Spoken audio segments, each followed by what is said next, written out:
বোধহয় নয়, একেবারে নিশ্চিত এর চেয়ে সহজ গোলাপ জামুনের রেসিপি কিন্তু আর হয় না। নমস্কার বন্ধুরা, আমি অপালা। অপালার রান্নাঘরে আপনাদের সকলকে স্বাগত জানাই। আজ আমি নিয়ে চলে এসেছি রাঙালুর গোলাপ জামুনের রেসিপি।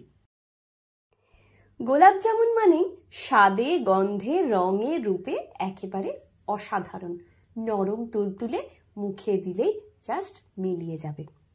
তাহলে চল রেসিপিটা দেখে নিই। এখানে আমি 750 গ্রাম মতন রাঙালু নিয়ে নিয়েছি। রাঙালুগুলোকে আজ আমি ভাপিয়ে নেব। প্রেসার কুকারে দিয়ে এর আগে সেদ্ধ করে আমি দেখিয়েছি আপনাদের, কিন্তু আজকে আমি সেদ্ধ করব না, প্রেসার কুকারে দিয়ে আমি ভাপিয়ে নেব। এগুলো একটু বড় বলে আমি মাঝখান থেকে একটা একটা করে টুকরো করে দিলাম। গ্যাসের ফ্লেমকে মিডিয়াম টু হাইতে রেখে 20 থেকে 25 মিনিট আমি ভাপিয়ে নিয়েছি। কাঁটাটা ঢুকিয়ে দেখালাম, দেখুন একদম সেদ্ধ হয়ে গেছে রাঙালুগুলো। একটু ঠান্ডা করে নিয়ে একটা থালার মধ্যে আমি নিয়ে নিচ্ছি। এবার রাঙালুগুলোর সব খোসা আমি ছাড়িয়ে নিচ্ছি। সবগুলো টুকরোর খোসা ছাড়িয়ে নেওয়া হয়ে গিয়েছে। এবার হাত দিয়ে প্রথমে একটু ভালোভাবে চটকে নিচ্ছি, তারপরে একটা ম্যাশারের সাহায্যে আরও ভালোভাবে এটাকে একটু মেখে নিচ্ছি। 1/4 কাপ ময়দা নিয়েছি, তার থেকে চামচে করে অল্প একটু দিলাম। প্রথমে নিয়ে নিয়েছি 2/3 কাপ মিল্ক পাউডার। প্রথমে আমি এটার সঙ্গেই ভালোভাবে মেখে নিচ্ছি।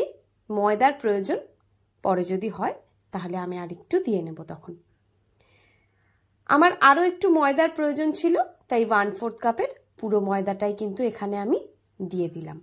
খুব বেশি ময়দা দিলে কিন্তু স্বাদটা অতটা ভালো লাগে না। 1 টেবিল চামচ ঘি দিয়ে দিলাম।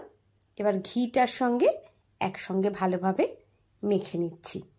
এখানে আমি কিন্তু কোনো রকম বেকিং পাউডার বা বেকিং সোডা এসব কিছুই ব্যবহার করছি না।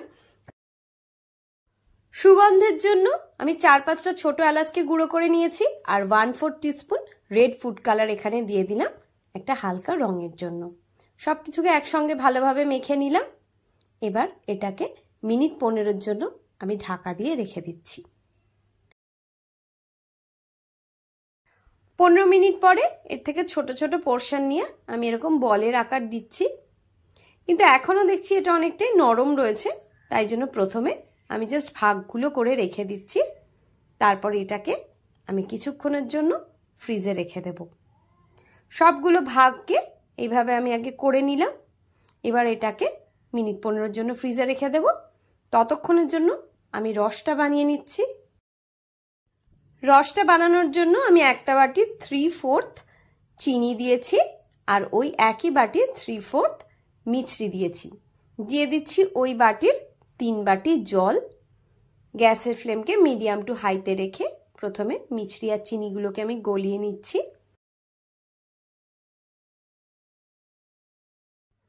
রঙের জন্য দিয়ে দিচ্ছি কয়েকটা কেশরের দানা, আর যে কটা এলাচ আমি গুঁড়ো করে নিয়েছিলাম তার বাইরের খোলাটা এখানে গন্ধের জন্য দিয়ে দিলাম। চিনিটা আর মিছরিটা সম্পূর্ণ গুলে গিয়েছে, রসটাও ভালোভাবে ফুটে গিয়েছে। 3-4 মিনিট ধরে রসটাকে আমি ফুটিয়ে নিয়েছি। এইবার আমি গ্যাসের ফ্লেমটাকে বন্ধ করে দিলাম। রসটা কেমন হয়েছে একটু দেখিয়ে দিচ্ছি। এটা জাস্ট একটা হালকা তেল তেলে মতন ব্যাপার হবে, কোনো রকম তার কিন্তু এই রসে হবে না। যেহেতু গোলাপ জামুন, তাই গোলাপের গন্ধ তো থাকতেই হবে, সেই জন্য আমি 5-6 ফোঁটা গোলাপের এসেন্স এর মধ্যে দিয়ে দিলাম। এসেন্সটাকে ভালোভাবে মিশিয়ে রসটাকে ঢাকা দিয়ে রেখে দিচ্ছি। এদিকে 15-20 মিনিট বাদে আমি ফ্রিজ থেকে বার করে নিয়েছি। অত্যন্ত সহজেই দেখুন কি সুন্দরভাবে একেবারে প্লেন হচ্ছে গাগুলো। আমি প্রত্যেকটা গোলাপ জামুন ঠিক করে শেপ দিয়ে নিচ্ছি। রিফাইন্ড অয়েল নিয়ে নিয়েছি। তেলটাকে হালকা গরম করে প্রথমে একটা গোলাপ জামুন এর মধ্যে আমি দিয়ে দেখছি। প্রথম অবস্থায় একেবারেই নাড়ানো যাবে না, তারপরে এই চারপাশ দিয়ে একটু আস্তে আস্তে হাতাটা দিয়ে একটু তেলটাকে নাড়াতে হবে। একটা গোলাপ জামুন আমি দেখে নিয়েছি ঠিক আছে, ভাঙছে না। তারপর একে একে আমি সমস্ত গোলাপ জামুনগুলো এতে দিয়ে দিচ্ছি। গোলাপ জামুনগুলো যেমন যেমন ভাজা হবে দেখুন নিচে থেকে ভেসে উঠবে ওপরে, আর নিজে থেকেই উল্টে উল্টে কি সুন্দর এদিক ওদিক করে ভাজা হয়ে যাবে। মাঝে মাঝে হালকাভাবে একটু তেলের মধ্যে নাড়িয়ে নেবেন।